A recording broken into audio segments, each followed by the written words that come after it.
le contexte est assez difficile, assez compliqué pour la tech en ce moment. Les atermoiements ministériels ont apporté quelques errances.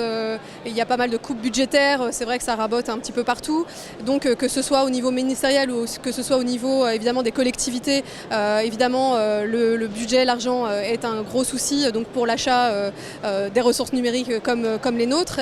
Et c'est vrai qu'il n'y a pas encore forcément l'idée que souscrire à une ressource numérique équivaut peut-être aussi à souscrire à un manuel scolaire papier. Donc il faut peut-être aussi accompagner un certain changement de mentalité parce que le numérique a beaucoup à apporter en termes de différenciation pédagogique. On a à cœur justement de développer une société saine et qui soit aussi stable sur le plan financier, et c'est la raison pour laquelle aussi nous nous ouvrons au secteur B2B évidemment, auquel nous proposons des concours d'écriture, des opérations à destination des clients B2B, etc. et qui permet finalement d'assurer la colonne vertébrale financière de Plume.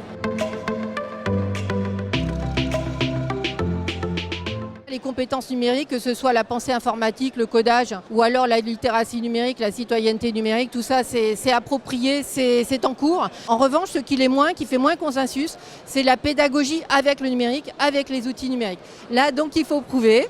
Il faut mener des études d'impact, il faut prouver que le numérique a vraiment un intérêt, la différenciation, la personnalisation, l'engagement des élèves, tout ce que promeuvent en fait les outils numériques que l'on connaît bien, aussi pour les enfants à besoins éducatifs particuliers, pour l'inclusion.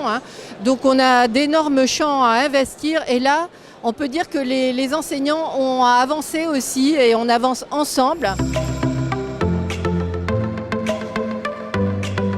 Pronote, c'est 4 milliards de connexions par an, c'est 18 millions d'utilisateurs, c'est 10 000 établissements scolaires qui l'utilisent. C'est aussi le premier hébergeur de données scolaires. C'est pourquoi on a obtenu de la part de l'État, par exemple le 18 juin dernier, la qualification Secnum Cloud.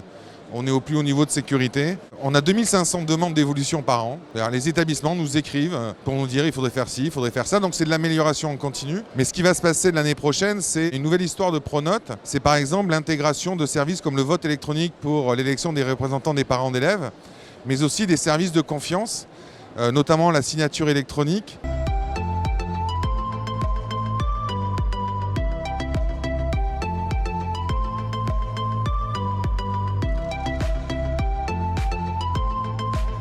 On propose un dispositif de salle immersive qui vient s'installer directement dans les communes ou les établissements scolaires. On a la possibilité de faire passer jusqu'à 180 élèves par jour sur des contenus qui peuvent être différents, sur le système solaire, donc les faire voyager dans l'espace autour d'une quête spatiale, les faire voyager dans l'histoire avec des personnages qui vont les accompagner et leur faire remonter le temps pour prendre conscience des différentes étapes qui nous ont précédés.